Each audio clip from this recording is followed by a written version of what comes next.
हमें भी पद चाहिए। देवता भगवान के भक्त हैं, क्या पद मांगेंगे?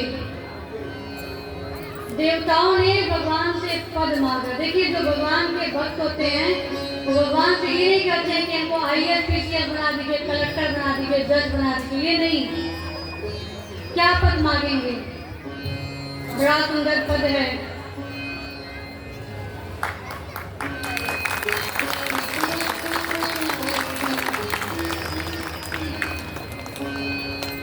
भगवान के भक्त क्या मांगते हैं भगवान से? बड़ा सुंदर पद है, ध्यान से सुनेंगे।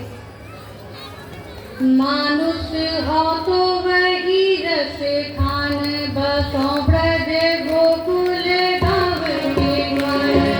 वो पशु हो तो कहा बसु मेरो, चढ़ो नित नंदनी धेनु मनवार। वाहन हो तो वही गिरी को, सुधरियो कर छत्र पुरंदर। धारण जो पद हो, हरियो करो मेरी कालिंदी गुणगान बलिदान। जो पद हो तो हरियो करो मेरी कालिंदी गुणगान बलिदान। भगवान के भक्त भगवान से पद मांगते हैं। मानुष हो तो वही रस खान। अगर मनुष्य के रूप में भगवान हमको जन्म देना है तो बसों ब्रज गोकुल गांव के द्वारन।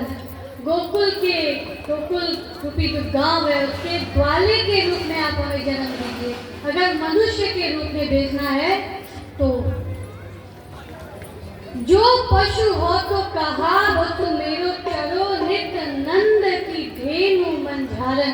अगर पशु बना के हमको जन्म देना है तो जो नंद जी की गैया है उसी में मुझे भेज दीजिए।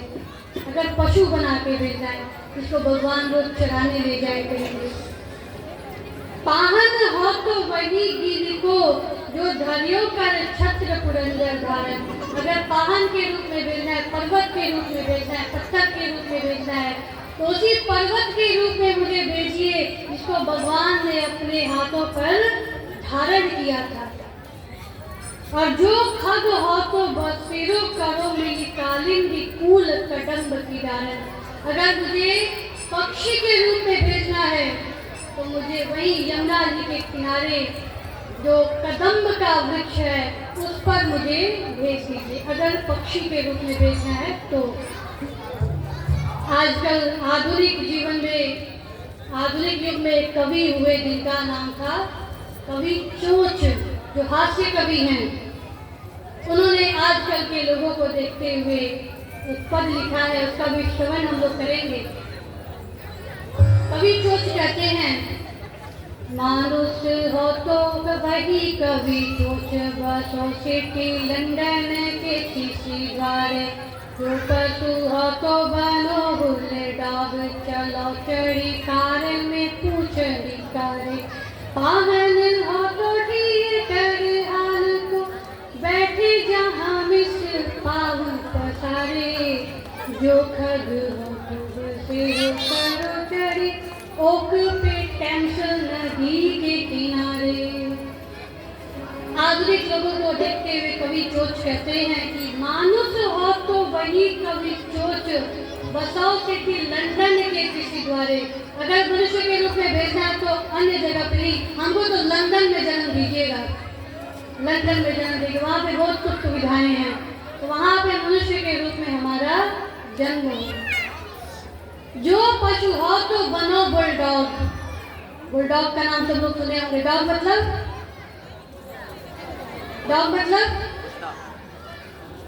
अरे बताइए, डॉग बहुत सिंपल सा इंग्लिश वर्ड है, बताइए डॉग मतलब क्या होता है?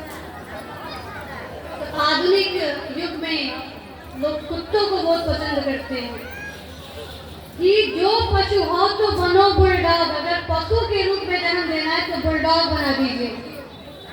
एक नए किस्म का डॉग है, कुत्ता है, वो मोटा तगड़ा होता है, उसी को लोग आजकल ज्यादा घर में रखते हैं।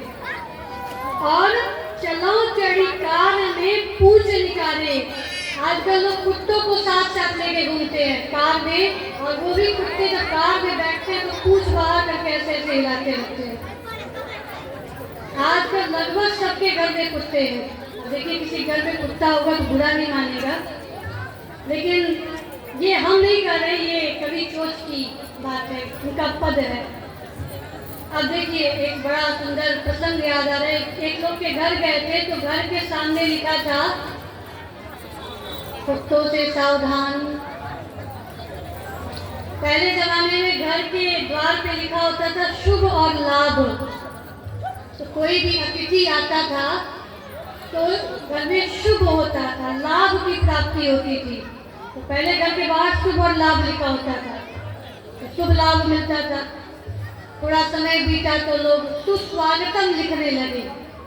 तो सुस्वागतम भी ठीक है भाई, चलिए स्वागत करते हैं, अच्छी स्वागत करते हैं। धीरे धीरे सु को हटा दिया गया, स्वागतम। उसके बाद धीरे धीरे चेंज करते करते लिखा गया वेलकम, इंग्लिश वर्ड। आजकल क्या लिखा जा रहा है, वेलकम तक भी ठीक है, आजकल लिखा है कुत्तों से सावधान। लखनऊ में एक घर में गए थे, सामने दरवाजे पे लिखा, शुभ लाभ नहीं लिखा था, तो स्वागतम भी नहीं, स्वागतम भी नहीं, वेलकम भी नहीं, कुत्तों से सावधान है। तो कुत्तों से ज्यादा लगाव हो गया है आजकल के लोग को। तो उसी पे कवि चोच ने लिखा है कि जो पशु हो तो बनो बुलदाग, चलो चढ़ी कार में पूछ निकाले। पाहन हो तो थिएटर हॉल को, जब पत्थर बने तो थिएटर हॉल का पत्थर बने। बैठे जहां मिस पांव पसारे, जहाँ पे मिस लोग पांव पसार के बैठने का काम करती है। जो खग हो तो बसेरो करो चढ़ी ओक पे, टेम्स नदी के किनारे। टेम्स नदी लंदन में है, वहाँ पे ओक का वृक्ष है। कवि सोच कहते हैं कि अगर हमें खग के रूप में भेजना है, पक्षी के रूप में भेजना है, तो वहीं पे लंदन में टेम्स नदी के किनारे जो ओक का वृक्ष है, वहीं पर मुझे पक्षी का जन्म मिले। लेकिन देवताओं ने ब्रह्मा जी से कहा कि देखिए वृंदावन में, ब्रज में, मथुरा में सब जगह पद भर गया है। कुछ वृक्ष के रूप में जन्म लिए, कुछ लताओं में, कुछ खग में, पक्षी में, पशुओं में, सब रूप में देवता ही भर गए थे। उसके बाद भी कुछ देवता बचे हुए थे। उन्होंने कहा कि ब्रह्मा जी अगर आप हमें नहीं भेजेंगे तो हम करेंगे क्या, हम भी चाहते हैं कि भगवान के लीला में सहयोग करें। सारा पद भर गया है, इसलिए आप हमें वहाँ के रज के कण के रूप में भेज दीजिए।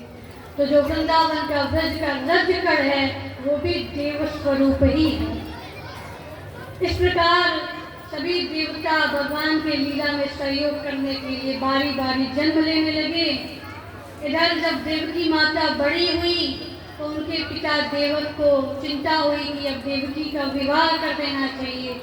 उनके भाई थे उग्रसेन, उनका बड़ा लड़का था कंस। कंस का परिचय बहुत था। कंस ने कहा अपने पिताजी से, अपने चाचा जी से कि मेरा एक मित्र है जिसका नाम है वसुदेव, जो सदैव सत्य बोलता है, सत्यभाषी है, संस्कारी है, कुलवान है और हर प्रकार से देवकी के योग्य है, इसलिए उसके साथ ही देवकी का विवाह कर देना चाहिए। वसुदेव जी के घर सूचना गई। वसुदेव जी के यहाँ से भी सभी लोग तैयार थे माता देवकी के साथ विवाह करने के लिए। वसुदेव जी का विवाह देवकी के साथ पक्का हो गया। तैयारियां शुरू हुई। जब विवाह का दिन आया तो जो कन्या होती है उसका श्रृंगार किया जाता है, वो भी एक रस्म होती है। तो उस रस्म को करने के लिए तीनों देवियां वहां प्रकट हुई। माता पार्वती, माता लक्ष्मी, माता सरस्वती, देवकी माता का श्रृंगार करने के लिए वहां आई थी। माता पार्वती जब पहुंची तो उन्होंने माता देवकी का टीका ठीक करने के बहाने उनके सिर को चूम लिया और चूम करके आशीष दी। माता सरस्वती ने सोचा कि इनके हाथ की लकीर को पढ़ा जाए, आखिर इनके हाथ में ऐसी कौन सी लकीर है जिसके कारण भगवान इनके पुत्र के रूप में जन्म लेने वाले हैं। तो माता सरस्वती मेहंदी उठा ली और मेहंदी हाथ की लकीरों को पढ़ने लगी। माता लक्ष्मी ने देखा कि इन्हीं के गर्भ से मेरे पतिदेव का जन्म होने वाला है, तो ये तो मेरी सास हो गई। इसलिए आलता लगाने के बहाने लक्ष्मी जी ने देवकी माता के चरणों का स्पर्श किया। इस प्रकार तीनों देवियों ने मिल करके माता देवकी का श्रृंगार किया। विवाह संपन्न हुआ। देवकी माता का विवाह बलदेव जी से हुआ। विदाई करते समय कंस ने स्वयं ही उस रथ के घोड़े की जो रस्सी लगी होती वो रस्सी को पकड़ के सारथी के रूप में स्वयं ही बैठ गया। पीछे माता देवकी और वसुदेव जी बैठे। रथ कुछ ही दूर आगे बढ़ा था। आकाशवाणी हुई। आकाशवाणी में कहा गया, वे मूर्ख, अस्याश्वामस्तवो गर्भो हंतायाम बलसे बुरा। जिसे तू रथ में बिठा कर ले जा रहा है उसी की 8वीं संतान तेरी मृत्यु का कारण बनेगी। इतना करके आकाशवाणी शांत हो गई। कंस ने जब सुना कि 8वीं संतान मृत्यु का कारण बनेगी तो कंस तुरंत उसने खड़े होकर के अपनी तलवार खींच ली और अपनी बहन पर जो ही प्रहार करने वाला था उस समय वसुदेव जी ने उसे रोका। वसुदेव जी ने शांत करते हुए कहा कि सा कथम भगिनी मन्या स्त्रीम उद्वाह परवड़ी। आप अपनी बहन को कैसे मार सकते हैं? एक तो ये आपकी बहन है, दूसरा ये स्त्री है। स्त्री पर अगर आप हाथ उठाएंगे तो आपकी जो इज्जत है, जो आपका भाव है वो तो नष्ट हो जाएगा। फिर लोग आपको अपमानित करेंगे, तरह तरह की बातें आपके लिए की जाएंगी। इसलिए ये आपके लिए उचित नहीं है कि आप एक स्त्री पर हाथ उठाएं। और दूसरा, ये नवविवाहिता है, अभी अभी इसका विवाह हुआ है, इसलिए भी ये उचित नहीं है कि आप इसको मार डालें। कहते हैं कि मृत्यु बुद्धि मता पोयो यावत बुद्धि बलोदयम यज्ञ सौना निवर्तेत ना पराधोस्ति जैना। जब तक हो सके मृत्यु को टालने का प्रयास करना चाहिए। कुछ लोग को थोड़ी सी चिंता होती है, थोड़ा सा दुख होता है तो वो आत्मदाह करने चले जाते हैं, आत्महत्या करने लगते हैं। आत्महत्या उसका समाधान नहीं है। देखिए, कहते हैं कि जो हमने कर्म किया है उसी का फल हम लोग भुगत रहे हैं। देखिए, भगवान का जन्म होने वाला है, अभी से गुब्बारे फूटने लगे। गुब्बारे भी प्रतीक्षा कर रहे हैं कब भगवान आएंगे। तो उस समय कहते हैं कि अगर कोई व्यक्ति को दुख है, कोई संकट है, तो उसे आत्महत्या नहीं करनी चाहिए। क्यों नहीं करनी चाहिए? क्योंकि जो व्यक्ति जैसा कर्म करता है उसको वैसी ही गति प्राप्त होती है। अगर इस जन्म में आपने आत्महत्या कर लिया, अपने प्राणों को नष्ट कर दिया, निकाल दिया, शरीर को नष्ट कर दिया, ऐसा नहीं है कि वो फल आपको नहीं मिलेगा। फिर उसी को भुगतने के लिए दूसरा जन्म मिलेगा। इसलिए जब तक हो सके कष्ट को भोगते रहना चाहिए, भगवान की आराधना करना चाहिए, भगवान का भजन करना चाहिए और मृत्यु को टालने का प्रयास करना चाहिए। जो बुद्धिमान लोग होते हैं वो ऐसा ही करते हैं। तो वसुदेव जी बड़े बुद्धिमान थे। उन्होंने कहा कि देखो, 8वीं संतान मृत्यु का कारण है, तुम अपनी बहन को क्यों मार रहे हो? ऐसा करो कि जितनी भी संतान होगी मैं तुम्हें ला करके सौंप दूंगा, तुम्हें जो करना होगा कर लेना, मैं तुम्हें नहीं रोकूंगा। समझाया वसुदेव जी ने। कंस जानता था कि वसुदेव जी झूठ नहीं बोलते हैं, इसलिए वो मान गया। उसने भी शर्त रखी कि देखिए, मैं मान तो गया, लेकिन मेरी भी शर्त है कि आप लोग मथुरा छोड़ के नहीं जाएंगे। मैं एक महल की साफ सफाई करवा देता हूँ, उसी में आप लोग रहिएगा। महल की साफ सफाई करवा दी गई। वसुदेव जी माता देवकी उसी में रहने लगे। पहली संतान हुई। ला करके वसुदेव जी ने कंस को दिया। कंस ने जब उस संतान को गोद में लिया तो उसकी ममता आगे आ गई। देखिए, सभी के अंदर ममता होती है। कुछ लोग उसको छिपा के दबा के रखते हैं, लेकिन ममता सब में होती है। कंस बड़ा क्रूर था। लेकिन जब उसने अपने भांजे को गोद में लिया तो उसे लगा कि अरे ये तो मुझे मामा करके पुकारेगा, मैं इसको कैसे मार सकता हूँ। कंस ने तुरंत उसको अपने वसुदेव जी को दे दिया कि ले जाइए, ये मेरी मृत्यु का कारण नहीं है, इसे आप ले जाइए, ले जाके देवकी को दे दीजिए। इधर वसुदेव जी जब प्रथम पुत्र को लेकर के देवकी के पास जाते हैं तो उसी समय वहाँ पे नारद जी आए कंस के पास। नारद जी ने कहा कि ऐसे तो इसका पाप का घड़ा बढ़ेगा ही नहीं, इसकी मृत्यु ही नहीं, फिर लोगों को कष्ट देता रहेगा, इसलिए इसके पाप का घड़ा जल्दी जल्दी बढ़ना पड़ेगा। तो नारद जी वहाँ पे आए और नारद जी आके क्या कहते हैं, धीरे से नहीं कहते हैं, सबको पता चलता है, जोर से दोनों हाथ ऊपर करके नारायण नारायण नारायण नारायण। नारद जी वहाँ पहुँचे कंस के पास। कंस ने देखा कि नारद जी पधारे हैं, हाथ जोड़ के प्रणाम किया। नारद जी ने कहा तुम तो बड़े दयालु हो, तुमने तो हमारी मृत्यु का कारण है देवकी की संतान और तुमने उसे ही छोड़ दिया, बड़े दयालु हो तुम। कंस ने कहा कि अरे पहली संतान है, पहली संतान थोड़ी मृत्यु का कारण है, 8वीं संतान है। नारद जी तुम्हें हाथ में कमल का पुष्प लिए हुए थे, उस कमल के पुष्प में 8 पंखुड़ियां थी। नारद जी ने कहा कि ये बताओ इस कमल के पुष्प में 8 पंखुड़ियां हैं, पहली कौन सी है और 8वीं कौन सी है। कंस ने गिनना प्रारंभ किया, 1 2 3 4 5 6 7 8, ये वाली 8वीं है। नारद जी ने कहा ये पहली थी नहीं तो ये 8वीं कैसे हो गई, पहली तो ये थी, यहाँ से गिनना शुरू करो। तो कंस ने गिनना शुरू किया, 1 2 3 4 5 6 7 8, ये वाली 8वीं है। नारद जी ने कहा नहीं नहीं नहीं नहीं, ये पहली नहीं थी, पहली तो ये वाली थी, यहाँ से गिनना शुरू करो। ऐसा करते हुए नारद जी ने हर पंखुड़ी को पहली बताया और हर पंखुड़ी को 8वीं बतलाया। कहा कि नारद जी अपना काम करके चले गए। अब कंस विचार करने लगा कि नारद जी आए थे केवल इतना ही करने के लिए आए थे। मंत्रियों ने कहा कि देखो नारद जी तुम्हें कुछ संदेश दे के गए हैं, देवता बड़े चतुर होते हैं, अपना काम बनाने वाले होते हैं, इसलिए अगर नारद जी ने कुछ कहा है तो समझ जाओ कि देवता अपना काम बनाने के लिए किसी भी संतान को पहली कर सकते हैं और किसी को 8वीं बता सकते हैं। हो सकता है लंबाई में गिनना शुरू करे, हो सकता है ऊपर से नीचे गिनना शुरू करे, हो सकता है नीचे से ऊपर गिनना शुरू करे, तो कौन पहले है कौन 8वीं पता ही नहीं चलेगा।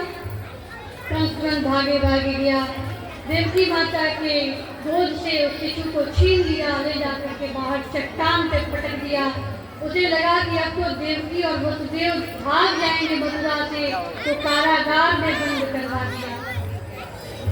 धीरे धीरे करके दूसरी संतान हुई, तीसरी संतान हुई, चौथी, 5वीं, 6ठी, 6 संतानें हुई। बारी बारी करके कंस ने 6 संतानों का वध कर दिया, मार डाला। 7वीं संतान के रूप में भगवान के परम भक्त शेष जी पधारने वाले थे। शेष भगवान ने प्रभु से निवेदन किया, प्रभु मैं जा तो रहा हूँ आपकी सेवा करने के लिए, लेकिन क्या ये कंस मुझे जीवित छोड़ेगा, ये तो मुझे मार ही डालेगा जैसे बाकी 6 को मारा। भगवान ने कहा तुम चिंता ना करो, तुम्हारी रक्षा मैं करूँगा, क्योंकि भक्त की रक्षा भगवान ही करते हैं। तो जब शेष भगवान 7वीं संतान के रूप में पधारे तो उसी समय भगवान ने माया देवी को आदेश दिया कि जाओ और देवकी माता के उदर से उस गर्भ को, शिशु को निकाल करके माता रोहिणी के गर्भ में स्थापित कर दो। अब कुछ लोग इस पे तर्क करते हैं कि ऐसा कैसे हो सकता है, तो आजकल तो ये संभव है। आजकल वैज्ञानिकों ने इसका शोध कर लिया है और इस चीज को कहते हैं सेरोगेसी। एक माँ के गर्भ में कोई शिशु पल रहा हो तो उसको निकाल के दूसरे माँ के गर्भ में स्थापित किया जा सकता है। और देखिए ये बात कितनी पुरानी है, शास्त्रों में लिखी हुई है। पहले नहीं मानते थे हम लोग, लेकिन आज जब प्रैक्टिकल करके दिखाया गया तो मानने के लिए विवश है। ऐसे ही शास्त्रों की बात नहीं मानते हैं, लेकिन धीरे धीरे वैज्ञानिक इसी पर शोध कर रहे हैं और हम धीरे धीरे इन सभी बातों को मानेंगे। इस प्रकार शेष भगवान का प्रभु ने रक्षा किया। अब भगवान के अवतार की बारी थी। अत सर्वगुणोपेतः कालः परमशोभनः यद्येवाजं जन्मरक्षं सांद्रक्षग्रहतारकम्। आठवीं संतान आने वाली थी। कंस भयभीत रहने लगा कि अब तो आठवीं संतान आने वाली है और अब मेरा काल आने वाला है। उठते बैठते सोते जागते वो निरंतर भगवान का ही ध्यान किया करता कि वही आ रहा है मुझे मारने के लिए। जिधर देखता था उधर उसे भगवान हाथ में चक्र लिए हुए दिखाई देते थे। जिधर देखता था, दीवार पे देखता तो वहां भी। भाद्रपद का महीना था जो सभी के लिए कल्याणकारी होता है। सावन महीने के बाद भाद्रपद का महीना आता है तो उस समय धीमी धीमी वर्षा हो रही होती है, वृक्षों पर नए नए फल पुष्प लग रहे होते हैं। भगवान का जन्म चंद्रवंश में होना था तो चंद्रमा की पत्नी है रोहिणी, जो नक्षत्रों के रूप में उनकी गिनती होती है। उन्होंने प्रभु से निवेदन किया कि चंद्रवंश में आपका जन्म होगा तो पति देव तो विख्यात हो जाएंगे, हमारा क्या होगा। भगवान ने कहा कि आप चिंता ना करिए, रोहिणी नक्षत्र में मेरा जन्म होगा। तो रोहिणी नक्षत्र में भगवान का जन्म होना था। सभी ग्रह तारे शांत थे, सौम्य हो रहे थे, सभी प्रसन्न थे। शांत क्यों थे? क्योंकि भगवान आने वाले थे। हमारे घर में जब कोई अतिथि आ रहा होता है तो भले ही घर में कितना भी हल्ला हो रहा होता है, लेकिन हमें पता चलता है कोई आने वाला है तो सबके सब शांत हो जाते हैं, जम संस्कारी बन जाते हैं। वैसे ही सभी ग्रह तारे सब शांत सौम्य हो रहे थे। तारे रोशनी बिखेरने में लगे हुए थे। होड़ लगी थी कौन सबसे ज्यादा रोशनी बिखेरेगा। ट्विंकल ट्विंकल लिटिल स्टार, सभी ट्विंकल ट्विंकल कर रहे थे। दिशाएं स्वच्छ थी, प्रसन्न थी। निर्मल आकाश के तारे जगमगा रहे थे। पृथ्वी के नगर, बड़े बड़े नगर बस्तियां सब प्रसन्न थे क्योंकि भगवान आने वाले थे। नदियों का जल निर्मल हो गया क्योंकि भगवान कहते हैं कि निर्मल मन जल तो मोहि पावा। जो निर्मल होता है वो मुझे प्राप्त करता है। तो सभी निर्मल हो गए, जल निर्मल हो गया। मेघ समुद्र के पास जाके धीरे धीरे गर्जना कर रहे थे क्योंकि उन्हें पता था कि भगवान शिशु के रूप में आने वाले हैं, बालक के रूप में आने वाले हैं। तो छोटा बच्चा ज्यादा तेज आवाज सुनेगा तो डर जाएगा, इसलिए धीरे धीरे जाके गर्जना कर रहे थे। वन के वृक्षों पर भी हरी हरी पत्तियां, फल फूल आदि लग गए। पक्षी चहक रहे थे। रात का समय था, उस समय भी कोयल मधुर बोली में गीत गुनगुना रहे थे। देखिए रात में पक्षी सब सो जाते हैं, उनकी आवाज नहीं सुनाई देती है, लेकिन भगवान आने वाले थे इसलिए कोयल मधुर बोली में गीत गा रही थी। कंस के अत्याचार से यज्ञ कुंड की अग्नि बंद हो गई थी, लेकिन जब भगवान का प्राकट्य होने वाला था तो सभी संतों के आश्रम में जो यज्ञ कुंड था उसमें अग्नि अपने आप प्रज्वलित हो गई। सभी संत लोग, ऋषि लोग जयकार करने लगे, साधु साधु के नारे लगाने लगे। ये सारी सूचना कंस के पास जा रही थी। कंस और भयभीत होने लगा कि देखो क्या हो रहा है, जो कभी नहीं हुआ। यज्ञ कुंड की अग्नि अपने आप प्रज्वलित हो गई, ये हो क्या रहा है। कंस चारों ओर देखता, दीवार से भगवान दिखाई देते, तलवार दिखाता, दीवार पे प्रहार करता था। और फिर जब वहां पर स्क्रैच लग जाता था तो बुला करके पेंटिंग करवाता। किसी वस्तु को देखता उसमें भगवान दिखाई देते, उसको तोड़ डालता, बुला के फिर साफ सफाई करवाता। तो जो उसके दास दासियां थी वो उनको पागल समझने लगे कि ये तो पागल हो गया है।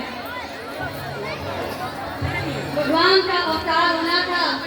उसी कारागार में ब्रह्मा जी, शिव जी, सभी देवता लोग, नारद जी तथा उनके अनुचर सभी जेल में पधारे।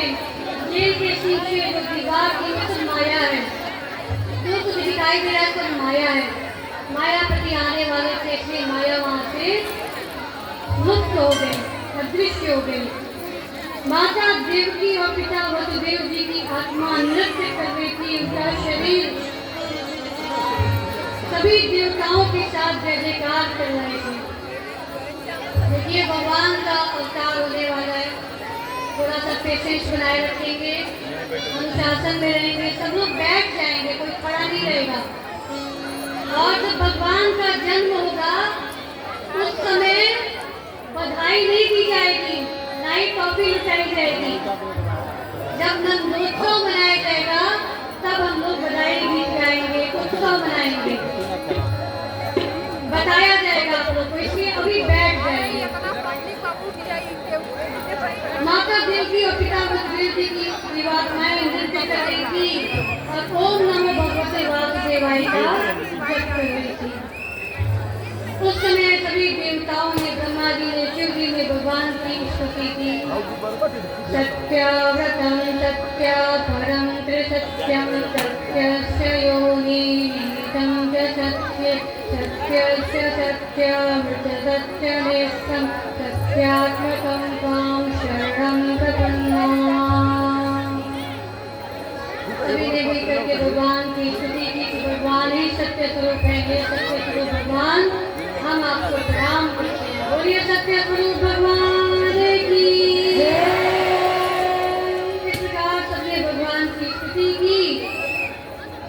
अष्टमी तिथि थी, कृष्ण पक्ष का महीना था, भाद्रपद का महीना था, चंद्रमन था, रोहिणी नक्षत्र में भगवान जन्म होने लेने वाले थे, बुधवार का दिन था।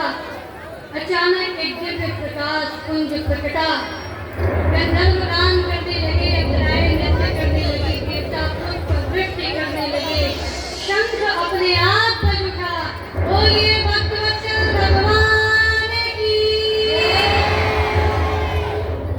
भगवान शिशु रूप में नहीं पधारे थे। अरे यार समझ आई भगवान विराट